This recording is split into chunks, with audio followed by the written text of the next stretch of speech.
I always do this thing where before I hit the record button, I just start talking and then I'm like, oh my God, that was good. Now I hit the record button and then it's like, I don't know what I was saying. But basically, I was introducing myself because I realized I haven't done that before. I just get on here and I start talking.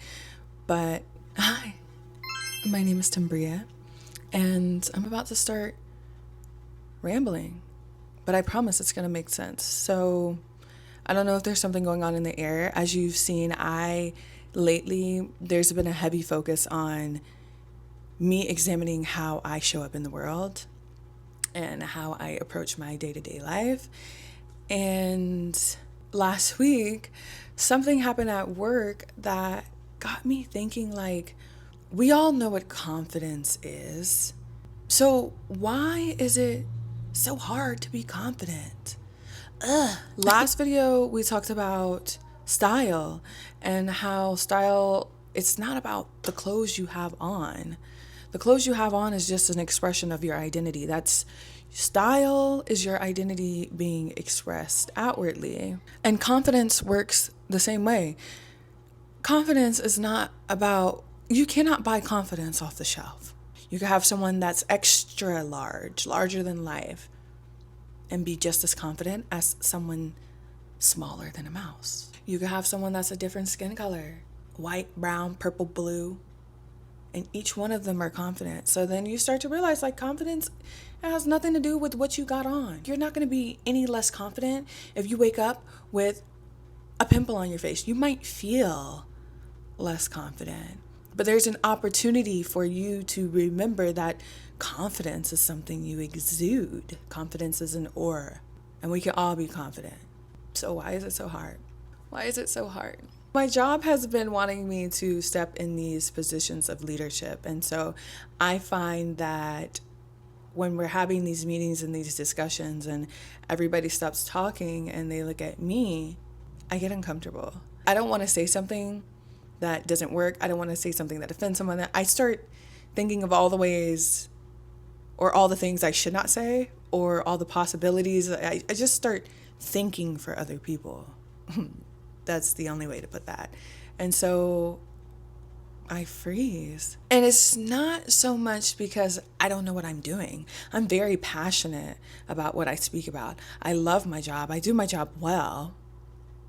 I know what I'm doing. So I think it's more so I get uncomfortable because I'm still getting used to the actual idea that people trust me to lead them. People trust what I'm saying. People value what I'm saying. Oh my gosh, I think that's what it is. It is that voice, that tiny insecurity that's probably present in your head too, that's trying to make you downplay your value, your worth. We all have that little voice. And whether we listen to it or not is a different thing. So then I have to ask myself, because I'm in these rooms where people do value what I say. People do trust me to lead. And so it makes me wonder, if people already see me as confident, why don't I feel confident? Who's right? Am I tripping? Are they right? I don't know what to believe. But the interesting thing is, people have always described me differently than I've described myself. They'll say I'm confident. They'll say I am an extrovert. They say I'm a people person. They say I'm intimidating. They'll say I can command a room. And anytime I hear that, I'm surprised. Because if you actually knew my story, I graduated high school homeless. I grew up poor. I'm not a cocky person. If you had the chance to meet me in real life, I am very humble because I come from humble beginnings. But people think that I had the privilege of being privileged. And I've spent a lot of my life trying to prove to them that I am the girl who was homeless, that I am the girl that didn't have much growing up. Why though? Why am I trying to prove an old version of me that does not exist anymore? I'm dragging that dead version of me along. I'm holding on. But recently, I think I've started the grieving process of letting that version of me go. I've spent a lot of my life trying to prove that I belong in rooms I've already been invited to. I've spent a lot of my life trying to prove my value and worth as if it wasn't already, seen. I've been stressing myself out to prove myself when there's no need to do that. No one's asking me to do that. So people assume I grew up privileged. On top of them hearing my voice. I mean, I think it's funny now. It used to make me really mad, but I was only mad because I didn't wear the struggle. I didn't wear the fight that I lived through. I held my head up high and I took everything with grace, and I was mad. It's just funny to me. It's crazy to think about because my internal story and people's perception of me could not be more different. And so for a long time, I kept trying to get people to see me the way I saw myself. The girl that didn't grow up with much, didn't have much. Wow. And that's what I kept trying to get people to see. The girl that was a fighter. People could never believe that Timbria has been in physical altercations. Yes. Lots of them. And now the person I am, because I am not that person anymore. I mean, I could believe it because I was there. I know why I had to do what I had to do, but I couldn't see myself now getting into a fight. For what? And so I think there's a lot of us out there that can relate. We try to get people to see us the way we see ourselves. But now I'm wondering, that might be the wrong goal. Maybe the goal isn't to convince people you are who you say you are, or you are who you feel you are. Maybe the goal is to become more comfortable with the way I show up, with the way I naturally show up. I naturally show up to people as someone who is confident, someone who is self-assured, someone who is a people person. I naturally show up that way, whether I like it or not. I hated when my best friend she would be like, "You're so extroverted. You're always talking to people." I'm like, "What, girl? I don't like people. That's why me and you are friends, because we agreed we don't like people. I don't like people. What do you mean? I like people. I talk to people." I love people.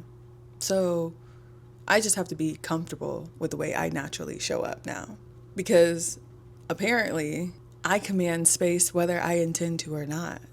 I like to think that we all have the ability to command the space we are in. Instead of shrinking that, being afraid of that ability, right now, I need to learn how to own it. Sometimes I'm in these meetings, and what holds me back from speaking or saying my truth or leading the room is I don't want to be wrong, but I'm realizing that confidence has nothing to do with whether you're right or wrong. We've all seen people who were dead ass wrong. You are completely wrong. What you're saying, I don't agree with, right? I've always wondered, how can you say something with a straight face and be dead ass wrong? And that's because they are confident in what they're saying. And so when I think of confidence now, I think the big thing about confidence is just being comfortable with yourself, being comfortable with taking up space, being comfortable with being seen, and being comfortable leading. So lately I've been trying something differently, and that is really being intentional about becoming more confident. Thank God my job allows for me to be in these meetings all the time that I enjoy. I am in the marketing, communications, public relations space. So I really like what I do, and it involves a lot of collaboration, a lot of conversation with a lot of different people. And now when I go to work, an intention I set for that day is to just show up and lead with more confidence in those meetings. And how I do that is just being okay with being seen. Sometimes we have to step outside of ourselves because we are people, we are very, what's the word? People love thinking about themselves, right? I can't think of the word right now. But you go in the gym and everybody's in the mirror. So yeah, the gym, for example, when I first started going to the big gym, the commercial gyms, I was nervous because I was in my head thinking everybody's looking at me. And sometimes we have to tell ourselves we're not that special. I'm special to me, but to everybody else, I'm not that special, right? And so I would be very self-conscious and just leave the gym like everybody was looking at me. And there were probably some people looking at me, but everybody was not looking at me. And so what I would do in those moments is I would look at everybody else. I would look at everybody else. I would become an observer. And when I did that, to observe means you have to be grounded in the present moment. For us to really observe our surroundings, we have to be grounded in the present moment. I'm getting excited because this is gyms and it's worked for me. And it's one of those things where confidence is something you have to consistently practice. And so I have done this technique before, but I just have to remind myself to consistently do it when I get in those spaces. So becoming the observer, looking around, and you'll see that everybody else is in their own world. That's one of the reasons why I love New York so much. I looked around and nobody gave a fuck about me. Everybody, when you look around in New York, everybody's going. They got their own lives in business to handle. And it's like, wow, I'm only taking up a small space in this gigantic world. And we really have to put that into perspective. So that's something I have been trying lately. And practice makes perfect. Confidence is not something you wait for. I tell you guys in every video, we have to stop waiting for shit to happen, shit to change, and realize that we are the creators of our reality. Our reality should not create us, I am not confident every day. I'm just not. But maybe that's okay. Sometimes the people around us notice our strengths before we do. And maybe this season of my life is not about becoming someone new. It's about catching up with the person I've always been this entire time. That's exciting. Don't forget to give yourselves grace today. Don't forget to give your body gratitude for all that it does. And be confident. Believe in yourself. Know that you bring value to this world that nobody else does. Okay? That's all. I'll see you guys next time.